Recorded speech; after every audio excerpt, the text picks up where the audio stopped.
Happy New Year, and welcome back to the 14th season of The Candid Frame. It's amazing that I've been doing this for almost 14 years, but I'm so glad that I am, because despite all the hundreds of photographers I've already interviewed, there are so many more that I'm looking forward to speaking to and sharing with you. But for the first episode of 2020, I thought I'd do something a little different. So instead of a photographer, I invited my friend, Stephen Dimmick, who is an exceptionally talented makeup artist who's worked with some of the world's top designers and fashion photographers, and whose work has graced the cover of Time magazine and Italian Vogue. At first, I thought it would provide a good alternative perspective from the fashion photographers we've interviewed in the past. But what I got was also an amazing story of raising oneself up from nothing, crashing back down, and then slowly building oneself up again. It's a great story that involves talent, passion, determination, ego, and proves that we all have second chances. The first job was a friend of mine, Marla, who I'd met. She worked at the Mac Pro store. That's Mac Cosmetics. That's not Mac the computer. We had a similar aesthetic. I assisted one of her makeup idols who had died. He did a lot of David Bowie stuff in the 70s and a lot of iconic images. And I got to assist him when he moved back to Australia. And so her and I connected on that. So 10 years later, she'd disappeared from Mac, and I don't know where she ended. I didn't know where she was, and I got a phone call out of the blue, and she said, "Would you like to come and do looks for Dior Couture in Paris?" And I'm like, "Yeah, I do." That was with Pat McGrath, the most iconic makeup artist to date. She said, "Great, there's a ticket at the airport. I'll see you tomorrow morning in Paris." You'll learn more about Stephen, including how a communication misstep led him to lose everything as a result of a phone call from the editor-in-chief of Vogue magazine and a winner. This is Ibarian X, and welcome back to The Candid Frame. Well, Stephen, welcome to The Candid Frame. It's a pleasure to have you. It's a pleasure to be here. You're my first guest for the year. Oh. So I'm really excited to have a chance to talk with you.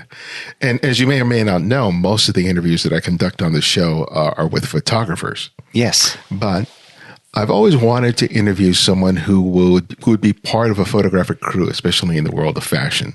Because I thought that, considering that a lot of people who listen to this show are probably interested or working in that area, I thought it would be really interesting to have a conversation with someone who worked in some other facet. And when I found out about your career and what you've done, I said, "Oh, I got the perfect person." So I'm really pleased and excited to have you on the show and to get to talk. Yeah, I'm grateful for the opportunity. Yeah, and your life and your career is fascinating. It really is. When I see the people that you work with and I've seen your work, it is really phenomenal. You know, in terms of where I start, it's really hard. It's hard to, and I kind of sometimes am reluctant to start from the very beginning. But that may be the place that we need to start with, because I was born on September 21st, 1968, in Brisbane, Australia. But yeah, you're from Australia. But from what I was reading, you were doing hair. Yes, and you were doing that, and then at some point you just got sick and tired of doing that. I was doing old lady perms and sets, and I just was going stupid. And I was a young kid, and I was, I used to shave my eyebrows off and wear lots of 80s makeup and pink hair, green hair, all that kind of stuff. And I said to my boss, I was like, "Shirley, I will kill myself if I have to do another old lady perm." And she said, and I had a full face of makeup on, and she said, "What could you do for the rest of your life and never get paid for?" And I went, "Oh, makeup." And she said, "Okay, then we just need to figure out how to make money from that, how to make a living from that." I was like, wow. That is a gift. A huge gift. And how did you guys figure that out? How did you guys figure out how to... She pulled me out of beauty school for hair, and she just said, I will still pay you. You'll still go up in pay, and all you will do is makeup in the salon. I was like, it was one of those kinds of what? Why do you think she did that? Has she ever told you? Because she probably had a lot of people that came to her shop, and for her to choose to do that for you, she must have seen something in you that made her willing to She understood as a hairdresser, you need to be passionate. It's like anything that involves creativity. You have to be passionate about it. If you're not a passionate photographer, don't do it. Yeah. If you're not a passionate hairdresser, don't do it. If you're not a passionate musician, don't do it. If you're not passionate about it, don't do it.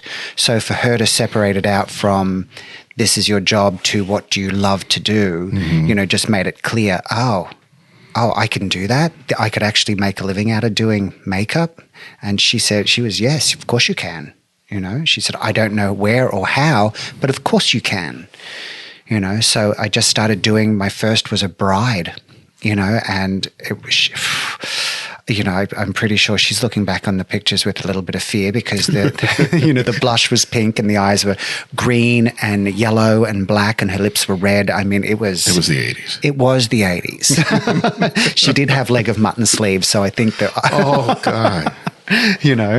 And it just grew from there. And I met a photographer, and then I didn't realize I could actually do it for the magazines that I would scour over and just oogle, the faces of the models, because I loved the contour, I loved the color, I just loved what they were doing, and I didn't connect it that it was a job until I met my first photographer. Wow. So when you looked at those magazines, you just mentioned some of the things that you were seeing visually. Tell me a little more about what you were seeing on the pages of those magazines that elicited such excitement in you. It was fantasy. It was not touchable. It wasn't real. It was aspirational. It was an escape from the realities of life. It was a lot like, when I watched old films of the 30s and 40s, it was an escape. There was a perfectionism about it that was just, I could run away from the crap of my life. My early life wasn't a lot of fun. So that escape and that fantasy was just magical to me. And I just wanted to be part of that. How much of it was just that it was a creative outlet? I didn't understand it as a creative outlet in the beginning. I just understood it as something that was fun to do and fun to create, fun to just do something that was a fantasy. I didn't understand it as a creative outlet. And I think that probably, and you can tell me, but I would think that part of the pleasure is transforming someone else and seeing their reaction when you're done. Good and bad. Good and bad. Yeah. Okay, tell me about both. That's the thing. A lot of times I've worked with a lot of models. So when you're working with a model, they understand that their job is to bring to life the makeup, the hair, the fashion with the photographer and the lighting. They get to bring that character to life. It's not like an actor. It's very different because there's no dialogue, but they still get to create this visual image, and they are the star of the image, even though everyone is the star. Okay. They're the ones that people understand is the star. They don't understand why they're the star. They don't understand that it's everything that goes around it that makes them the star. So when I worked with real, quote unquote, real women, that doesn't sound very nice to say, but when I worked with non-model women, they had this idea that you could make them look like somebody else. Oh, okay. And you can't. Although you'd finish and they would look in the mirror and they go, it doesn't look like me. And so they wouldn't be happy that it didn't look like them. Okay. But I'm like, well, that's what you look like with makeup. So they couldn't connect that that's what they would look like with makeup. So some women were not happy with the result. So how did you learn how to sort of respond to that when you knew that sometimes that would be the outcome? I would warn them. Oh. I would warn them. I'd say, it won't be it's not uncommon if you get the response that I don't look like me and that you don't know what to do with that. And they're like, oh no, it'll be, and they still think that they're going to be happy, but I'd say 80% are happy, but that 20% is just like they don't know how to see themselves in someone else's vision, because it is someone else's vision on them. Even if they say, I want a smoky eye and a red lip, I'm doing what I understand as a smoky eye and a red lip. It's like when working with a photographer. Yeah. They may say natural. Some people think natural means like raw skin with just a little bit of moisturizer and some lip balm.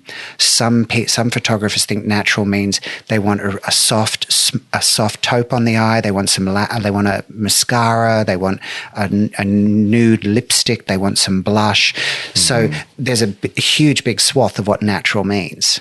So if you were when you had an opportunity to work with a new photographer and you were hired, how would you sort of get a sense in terms of what their sort of expectations were in terms of makeup? Because you would, of course, talk to them, but did you look at their work in order to sort of try to get a gist of what they were about? 100%. 100%. I would absolutely check out their work. And in order for me to be on set with them, they'd already checked out my work as well.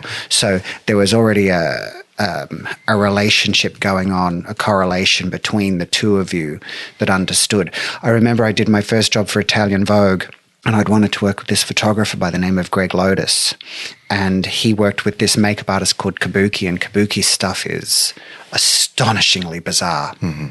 He's tamed down a lot because to make money you have to tame down. But in order to get his name, his stuff was really out there. And I called my agent the night before the job, and I was just in tears, and I just was like, Milena, I don't do what Kabuki does. And she said, well, isn't that a relief that they don't want what Kabuki does? They want what you do. That's why you're there. And it was like, oh, it's because of what I do, not because of what the person he had worked with for several years beforehand does. But as an artist that looks up to as a makeup artist that looks up to another makeup artist, I didn't fully understand that until I was in this situation of having to understand that I'm there because of what I do, that I was the aspiration, I was the inspiration for that photographer and the fashion editor to say, let's bring Stephen in. So what led you to come to the States? My mother... both my parents, my dad passed away a long time ago. My mother passed away in 96. And then Shirley, the boss who said, what could you do for the rest of your life and never get paid for? After my mother died, there was tumultuous stuff around that. And Shirley always knew when to hug me, and she knew when to say, come on. And it was literally 2 weeks after my mum died, and I was bemoaning the poor me's about, what my mother had done. and Shirley just said, you know what? If you really want to extract any kind of revenge on your family for wrongdoings, make it your success. And she said, all you've ever said to me is, I want to live in New York City. And she said, so whatever you get out of this, move, go to New York. And so that's what I did. When the estate was settled, I bought 2 tickets home to New York. I was in a relationship. I'd been in a relationship for 8 years, and I came home and handed him a ticket and said, come because you want to come, not because I'm going, but I've always wanted to go. And 2 weeks later, we were both on a plane to New York, and he still lives there. In New York. But I love stories like that because I think so many people play it safe, and they don't take a risk because they'll say, well, I don't know anyone, I don't have that much money, how will I do this? And they'll just sort of settle. Like you could have settled for just working as a hairdresser. What do you think made you ready? Because to have someone encourage you is one thing, but there has to be something like deep in your belly that makes you just go, F it, I'm just doing it. Do you know what that was? Fear of mediocrity. Definitely an FU to, growing up as a kid in the 70s and 80s and being an effeminate kid in the 70s and 80s. And my dad played football, for the state of Queensland. And so, I grew up around that, footballing, and it was an Air Force town. It was a coal mining town. So, that rebellious streak, it was just the rebellious streak that I was just like, it turned from a fuck you into a, I actually have something of value. I actually have something creative that I can actually give.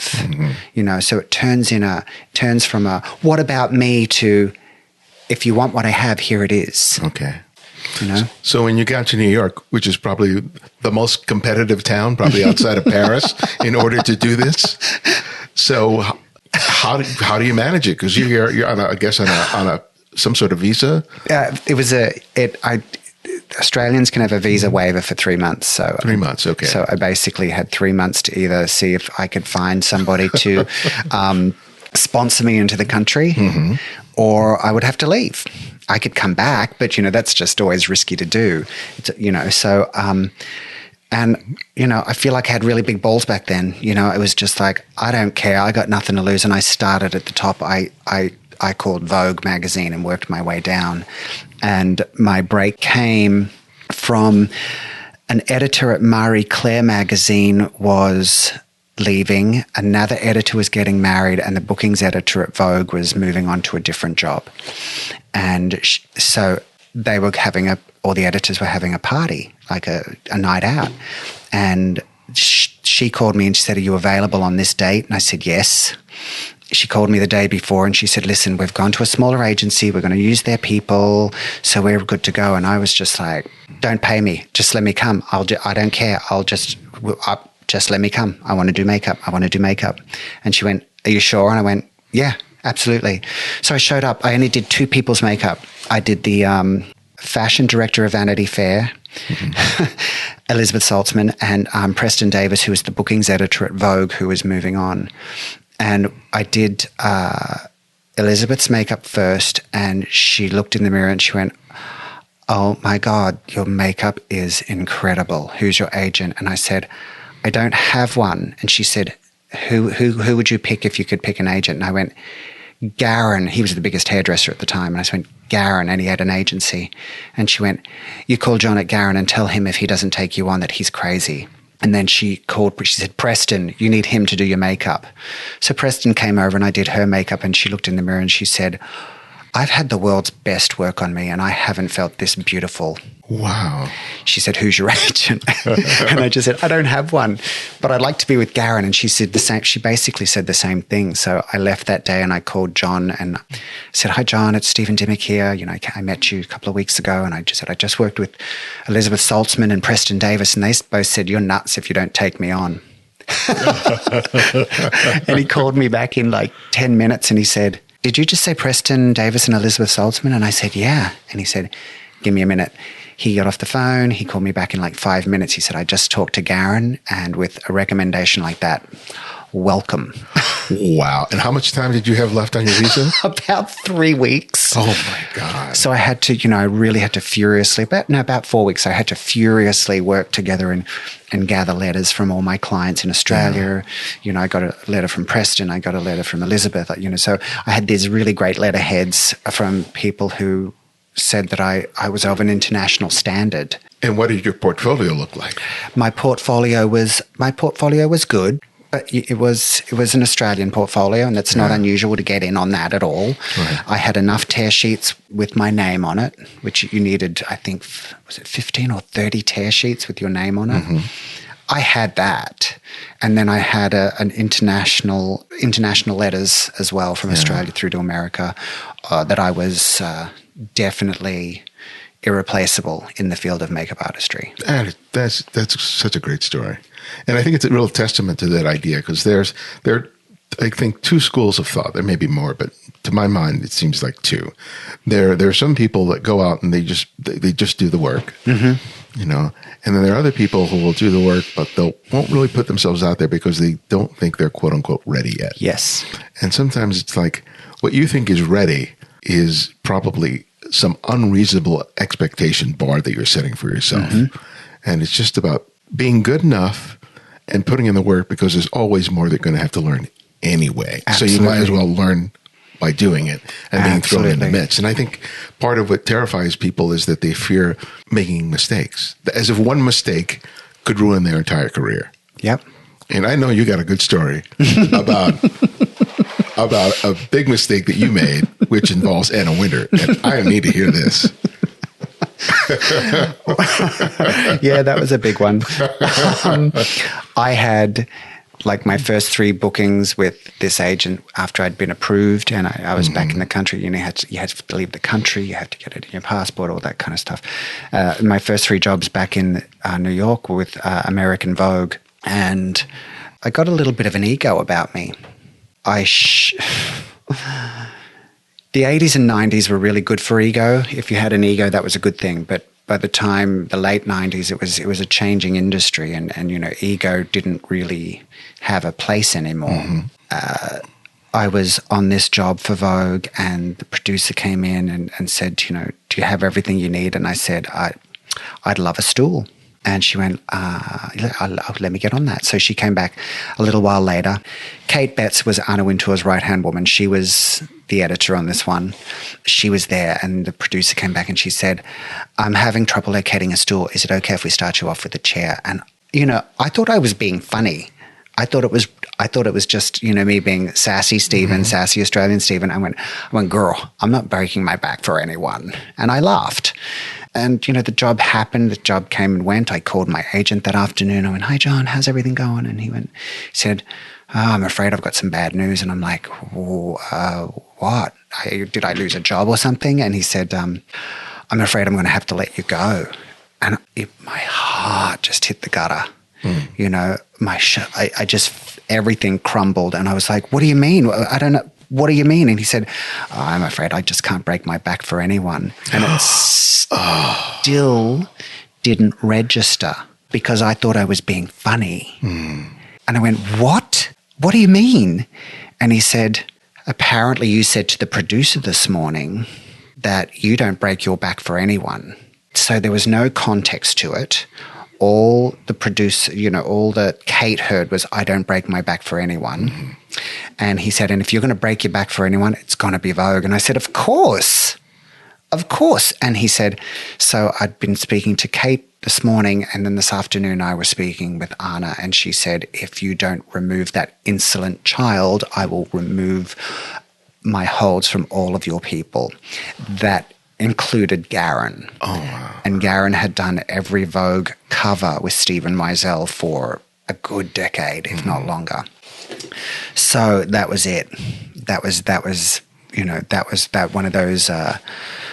one of those ego crushing moments. And it wasn't until, years later that I realized my ego needed crushing. I think that some people get away with it, some people don't. I don't know what was going on in Kate's day that day. I don't know what she was dealing with. Could she have heard that at a different day? I mean, it doesn't really matter, but, things go on in people's lives and you don't know what it is. I did work with Kate 10 or 11 years later on a cover for Time magazine. She didn't even remember me. Yeah. Thankfully.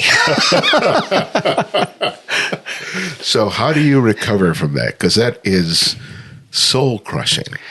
So how did you manage to, pick yourself up and press on and still end up making a career for yourself in the area that you really wanted to after something like that? I didn't for a long time. When somebody like Anna Wintour, gets you removed from your agent and being the most powerful woman in the industry, it's just like, I have just screwed everything. What is the point? What is the point? What is the point? And I went through a 2-year period, and pretty much my life, everything in my life just went south. Everything in my life went south. And eventually 2 years later, I had an awakening, and I just realized that, there's an opportunity. It's like I live in the greatest city in the world. Worse has happened to better. And I just need to, refocus, realign, pull myself up. And, I went to I'd go to the top of the Twin Towers and I would just kind of look out over the city. And the beauty of that, you could look out over the city and it was like, that's all it is. It's just everything looks so tiny when you're up that high. And it's like, that's all it is. It's just people looking to do something. And so, then I got back down into the day and I was like, okay, what do I need to do? And I needed to hit the pavement again with a lot more humility. I'd worked in a coffee shop and one of the editors from Vogue had come in and I'd physically transformed as well. She a couple of years later, she came in and she went, is your name Stephen? And I went, yes. And she said, are you a makeup artist? And I went, nope. she said, oh, what do you do here? And I went, student, because I was humiliated because I was in a coffee shop. Mm-hmm. And she went, wow. She said, you're a doppelganger for somebody that I've worked with. Oh my God. Because I was humiliated. Yeah. And, that line between humiliation and humility, some people like me had to go the humiliation route to find the humility. Yeah. And that was my route, so and it took me a 10-year climb to get back to Vogue. 10 years. Uh-huh. Wow. And Garen had already told me when I first met him, he said it takes 10 years to be an overnight success. So I was like, okay. So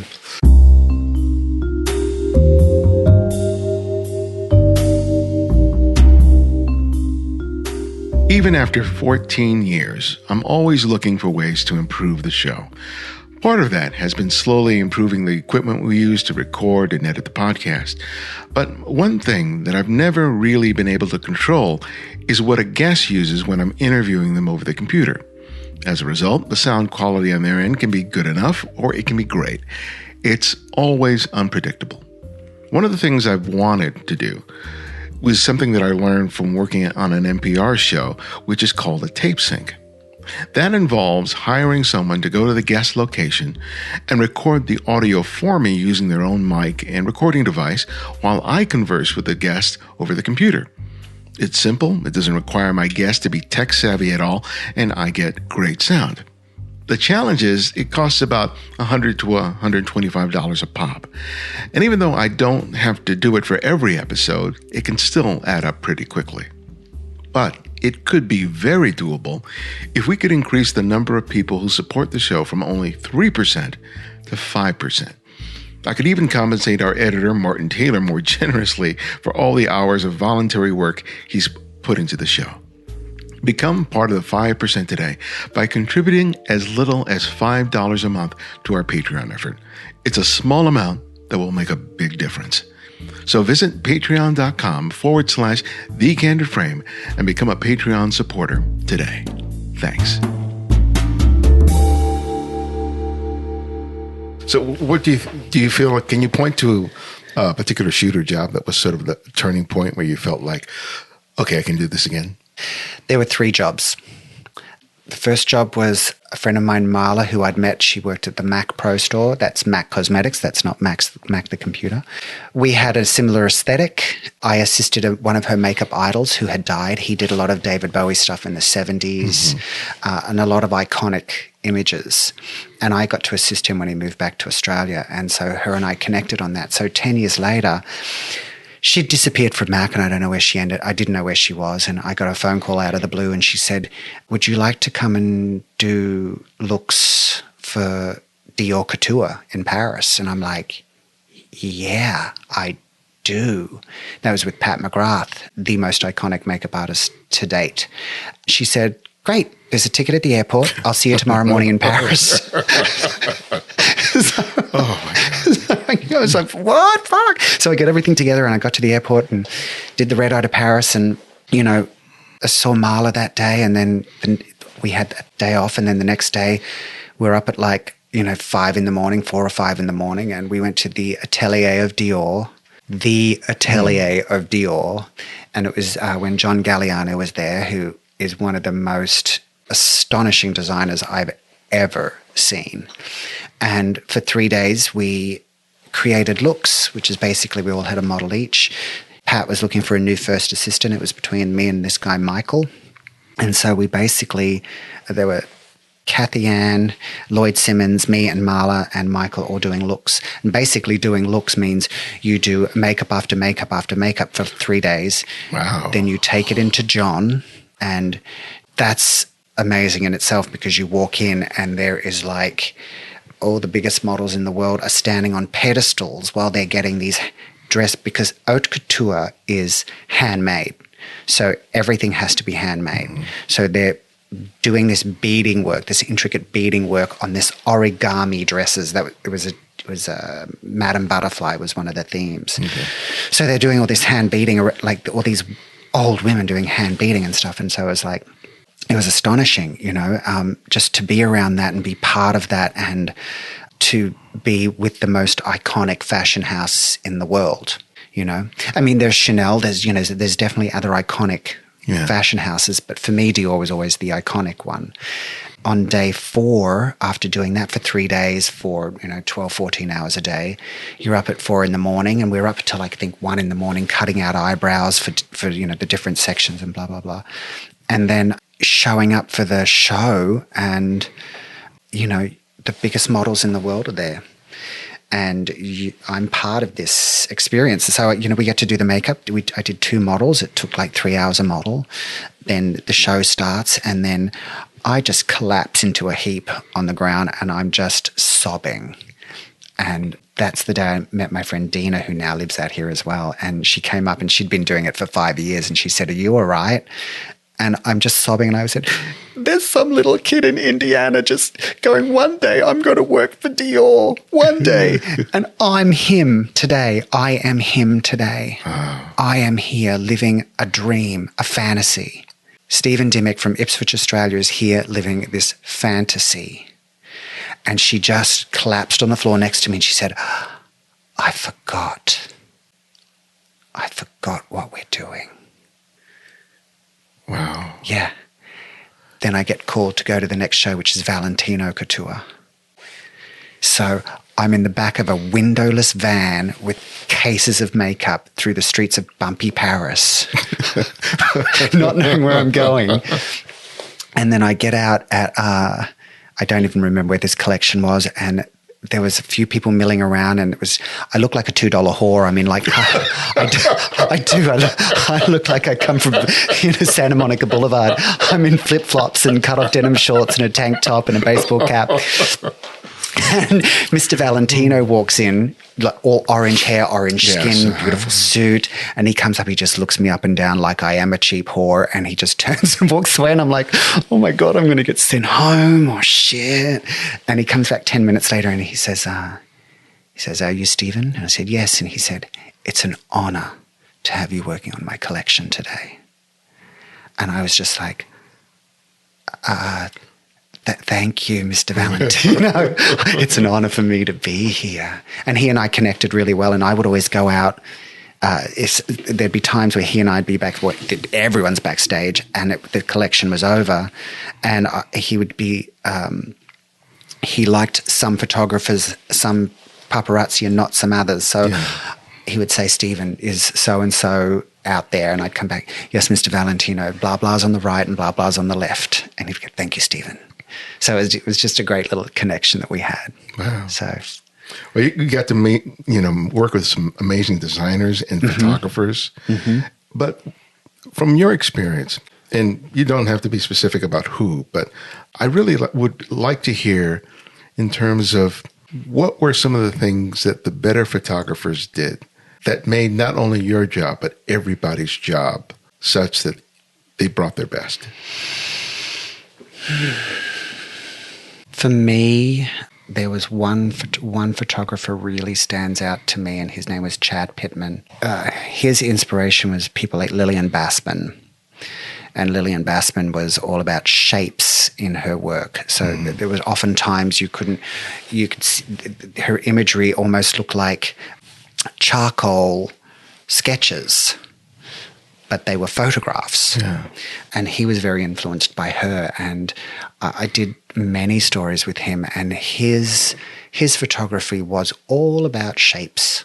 It wasn't about a model. It wasn't about a garment. It was about shapes, And so it was great to be able to play with makeup, understanding that I could really be bold and I could really be graphic, and it would come out really elegant and beautiful. And I did once a year for Time magazine, they choose a photographer and a makeup and a hairstylist for the style and design issue. So back in 2009, Chad was chosen, and he chose us, his team. I just had one person the other day, see that I did that, and she was like, I have had this in my inspiration folder since 2009. And it's like, and it's, for me, it's one of the most iconic things I've ever done, and that's really because of the photographer. He was his own voice. He thought in an art sense more than a fashion sense, and he never compromised. That is everything to me, you know, and therefore I didn't have to compromise in my voice as an artist. When I was teaching at Art Center, a lot of the students there had an interest in fashion. And I think a big reason why they were interested in it is because I think they believed that it would provide them the greatest outlet for creativity in terms of coming up with ideas and concepts. And but they would never really talk about being passionate about fashion or design. It was more what they could do with their photography. What's your thought on someone who's interested in fashion? Do you feel like, do they have to have a sense and understanding of fashion? Or as with this photographer, can they bring an aesthetic sensibility to making photographs that just fits with what, you know, fashion needs and wants? Good question. You know, when I think of, and I will go back to Chad, when I think of him, even though he was very strong in his voice and very right in his voice, it was so fashion appropriate. You know, he never lost touch with what he was photographing. You know, he never lost touch with the fact that, you know, there were all of these elements that went on with it. There was a set, there was a hairdresser, there was a makeup artist, there was a fashion editor, all coming together. We were all coming together because he had a very clear vision, you know. But if you don't have a clear vision, you can't come together with somebody who has a clear vision. So while it's great to have a clear vision, you've also got to be able to understand other people's vision in order to bring it in and make it cohesive and beautiful. So I think not just photographers, but I think as a makeup artist, as a fashion editors love fashion. I love makeup. Photographers love photography. So you find your voice, and then those voices, those unique voices, start to find voices where they fit in together like a puzzle. And I think that's how it has to happen. So I think not having a full understanding of fashion or clothing and hair and makeup, I think that's great. Yeah. But just while you have that tunnel vision for your art, keep your eyes open to what is going to marry with that. Yeah, because you have so many people there, the stylist, the person who's doing the hair, the person who's doing the makeup, the photographer, the sets, and everyone is really kind of focused on what they're doing. And they have their own agenda in terms of making themselves sort of look good and come off good and have something that will provide them another opportunity. And I think if you don't have someone who's coalescing everything, it's just a mishmash of very talented people who don't know which direction to walk in, and it can be a hot mess. That is one of the reasons why it's really hard to break into an industry where only 1% succeed. Because if you don't have all those aspects to be able to appreciate everything that goes around, which I'm the center of my makeup universe. You know, so everything around me has to be cohesive. It's the same with the photographer. It's the same with the stylist. It's like, so, you know, while I feel like everything evolves around the makeup, it has to for me. So I'm doing the right job for everything that's around me. Yeah. You know, it doesn't make me the most important person on the crew. It makes me one piece of the puzzle. But without that piece of the puzzle, it's not going to be a cohesive, finished product. Yeah. And everybody must be cohesive in that. You know, some photographers have really strong personalities. They might bring in weaker personality people that are just as creative. You know, so there's all these personality things that go on. It's not just the creative stuff. It's all a whole bunch of stuff that has to come together and marry. Yeah, and one of the things that's always fascinated me, I've been around people who do fashion, and I've just been on the set just as an observer, and it is quite the circus. And one of the things that always sort of fascinated me is you have so many people there who are trying to do their best, but there's personalities, there's agendas, there's just a whole bunch of stuff. And as the photographer, basically, you know, you're there having to sort of hold that together. And for me, I was never sure how I could handle that. But from your experience, say I was a photographer and I had all these different people and I might have a personality issue, you know, from your perspective, what would be your recommendations, your advice to that photographer to be able to sort of keep his hands on the wheel, so to speak? I think sometimes it's just going to get heated. Sometimes any given artist is going to have a strong opinion. I just can't see it working any other way. I don't care who the artist, who in that, from the photographer down to the stylist to the makeup, and I think that there's validity into sometimes fighting for what you believe in the project. You know, pick your battles, I think. Pick your battles. It's like, I don't say to a photographer, you know, I might say to a photographer 5 or 10% of the time, can we just shoot it? I want to see it because I believe in this, you know? And if it's wrong, I will absolutely wash it off. But sometimes it's like, this is amazing. So they're discussing it without having made the photograph and they're making a judgment call. Is that what you're saying? Yes. Okay. Yes. And, you know, sometimes it's, I think it has to be done. I mean, there's also been some times where I've done a makeup or the hair has been done and I've had to change the makeup because the hair was, they combated each other. Sometimes the hair changes because the makeup combated it. Sometimes the fashion will never change because, you know, you need to shoot this story. Right. So, you know, I think everyone has to come together. I've also been on sets where a photographer will see something going on and go, oh, I'm going to change the light because he likes what he's seeing, you know. So I think everyone just needs to stay really open to each other. And if somebody believes in something so strongly, take it in. Yeah. Take it in and see what they're talking about. And it can't be about ego. At that point, it has to be about in service of what everyone is trying to accomplish. In service of the final product, in service of the final image, in service of the absolutely, you know. And I've been on both sides of the coin where I've fought for what I want, and we've shot it, and the photographer's like, got it, understood, it's perfect. And I've been on the other side where the photographer's like, it's shit, we need to change it. Yeah. And sometimes it's been shit and I've gone, yep, that didn't work. And sometimes it's been, he said shit and I've gone, it looks great, you know. But, you know, if he's that adamant and he's shot it and he's still not happy, you know, if I'm an artist, I should be able to come back to the table and create something that, you know, that's going to be cohesive with his vision too. Yeah. Any of those jobs are not going to work if you're a person that takes stuff like that personally. Correct. Yeah. Correct. I had one job with a high-end, that was Neiman Marcus. Anyway, and it was a photo shoot for Neiman Marcus, and the art director, I'd never worked with her before, and I'd been warned about her. My agent warned me about her, and my agent at the time she never had a bad word to say about anybody. She was meditating om, num, num, num, that kind of person. Okay. She just said, just put on your armor for this one, Stephen. I was like, oh, she's telling me that I better put my armor on.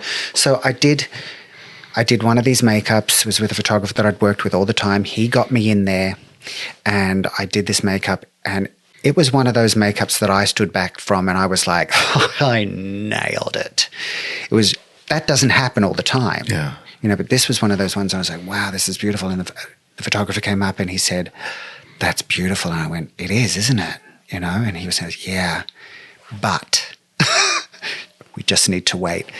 The art director came in. I'd never met her. She didn't acknowledge me. She didn't look at me. She walked straight past me. She went up to the model and she said, this is the ugliest makeup I have ever seen. I almost burst out laughing because I was like, no, it's really not. And I said, oh, okay, where would you like me to go with it? Would you like me to pull back here or maybe add something here? And she said, I don't know, just fix it. So no input, no nothing. She walked away, turned away from me, still hadn't looked me in the eye and walked away. Wow. And I said to the photographer, I said, so what do you think I should do? And he said, just pick up a brush and pretend to do something. So I picked up a brush and just went into the model's face and just was tapping her face. And, I was going, fucking bitch. Oh my God, what an unhappy glad I didn't wake up in her ugly skin this morning. Like I was pissed. Yeah. So, it was me. And, when you work with the model, when you touch them, everything changes. It's an intimate connection. So we had a giggle about it. And so I didn't change anything. I did that for like 10 minutes and I came over and I said, I've softened some stuff down. I've built some stuff up. I'd love you to come and have a look. And she came over and she went, that is much better.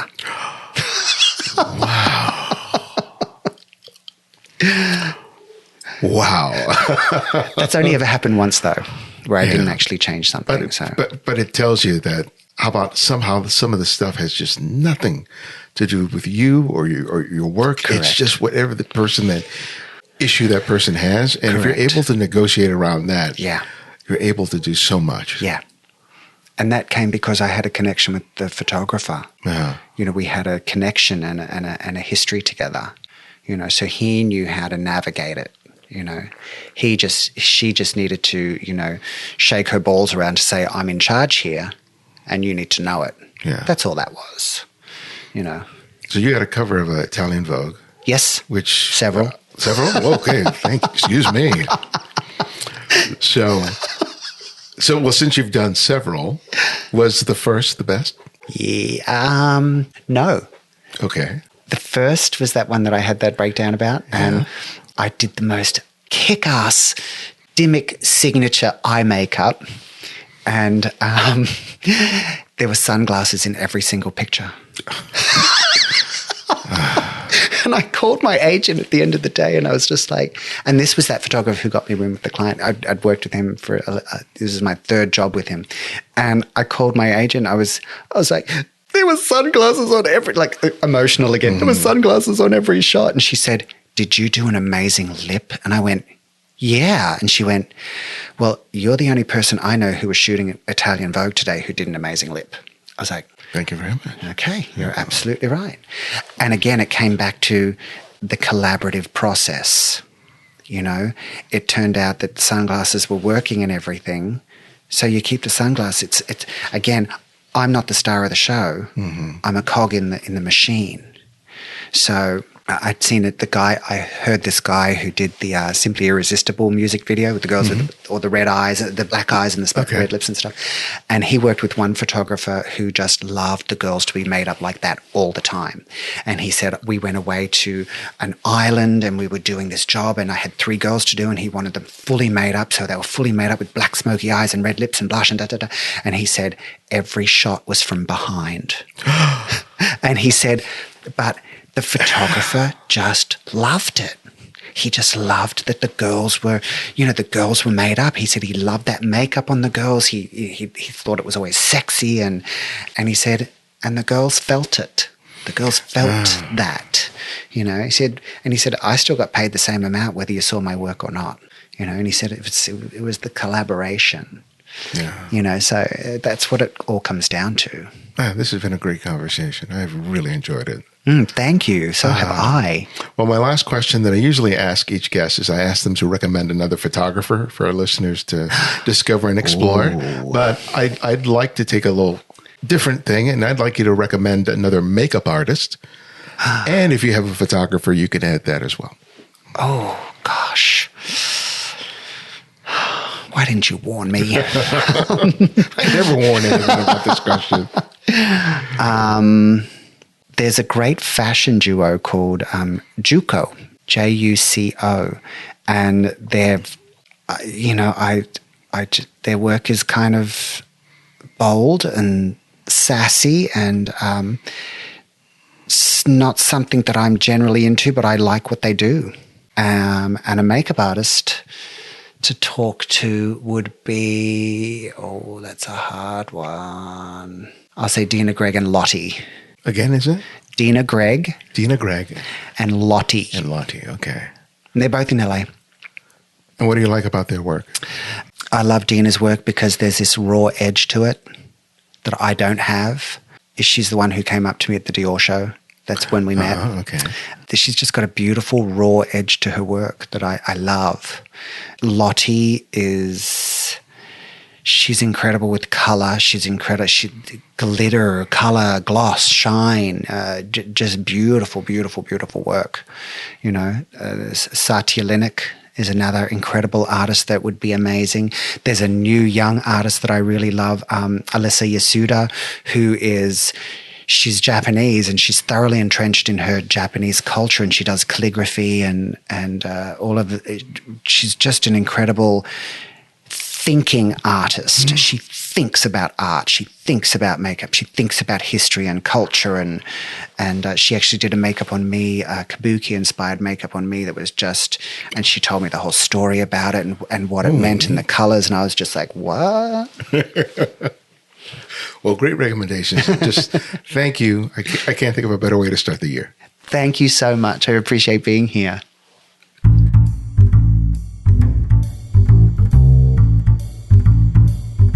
Thanks to Stephen for coming by the studio.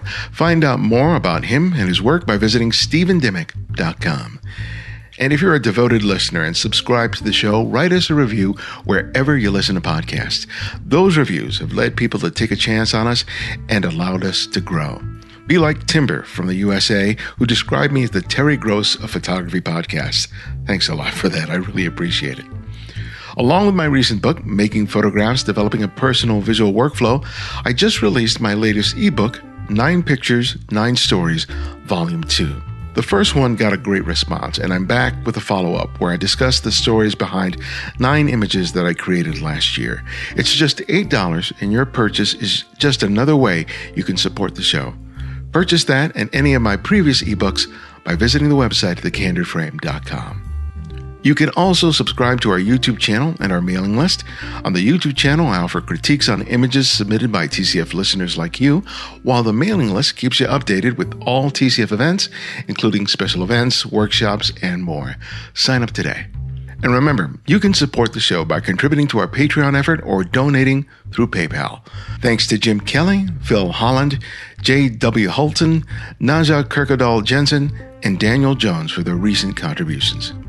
And if you found that you can't access every episode of The Candid Frame, download the Candid Frame app, which is available for both Apple iOS and Android. And because of your generosity, it's free to download and use.